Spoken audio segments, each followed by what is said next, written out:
सब खां पहिरियों त पूरे पाकिस्तान के क़ौम के जश्न आज़ादी मुबारक हुजे। अल्लाह पाक खां दुआ है त अल्लाह पाक असांजे मुल्क के पंहिंजे हिफ़्ज़ अमान में रखे ऐं असां सभिनी खे पाण में हिक ॿिए जी ॿधी ऐं एके में हलण जी तौफ़ीक़ अता फरमाए।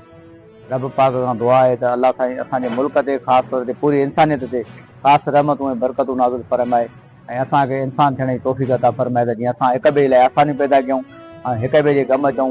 ये दुनिया जेकी आहे उहा फ़ानी आहे ऐं दुनिया खे फ़ानी सम्झंदे असां इंसान ज़ात जो क़दुरु कयूं ऐं जेतिरो थी सघे नेक अमल कयूं ऐं पंहिंजे पाकिस्तान लाइ उहे कम कयूं जेके पाकिस्तान खे बि तारीख़ में यादि हुजनि त अवाम खे बि यादि हुजनि। तव्हां मीडिया वारनि दोस्तनि जे थ्रू मां सभिनी पाकिस्तान जे अवाम खे जश्न आज़ादी मुबारक ॾियां थो। मीडिया जे दोस्तनि खे बि पंहिंजे काउंसिल खे बि शहर जे मौजूद पिराले वासियुनि सभिनी खे पाकिस्तान जी मुबारक हुजनि ऐं इहा दावत ॾियां त अचो त पाकिस्तान सां गॾोगॾु पंहिंजे पिराले जी गॾे सॼे ख़िदमत कयूं। छो जो हिन दौर में पाकिस्तान जी जश्न आज़ादी सॼे पाकिस्तान जे रहवासियुनि खे मुबारक हुजे।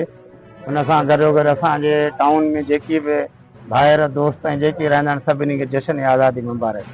पहिरीं ॻाल्हि इहा त असां अलाह जे दर इहा ई दुआ घुरायूं त पाकिस्तान असांजो क़यामत ताईं शादाबाद रहे ऐं पाकिस्तान जंहिं मक़सद जे लाइ ठहियो त इन में इस्लामी क़वानीन जे मुताबिक़ पाकिस्तान खे हलाईंदा। असां इहा ई मथियनि खे गुज़ारिश कंदासीं त पाकिस्तान जंहिं मक़सद जे लाइ ठहियो आहे उन मक़सद ते ई पाकिस्तान खे हलाइनि।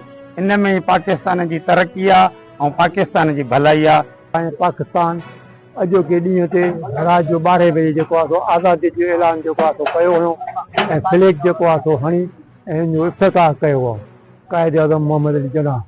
तंहिंखां पोइ पाकिस्तान जेको आहे 79 वरिया उन पाकिस्तान खे थिया आहिनि ऐं असांजी उहो नालो जेको रखियो सो इस्लामी जमहूरियत पाकिस्तान रखियो वियो।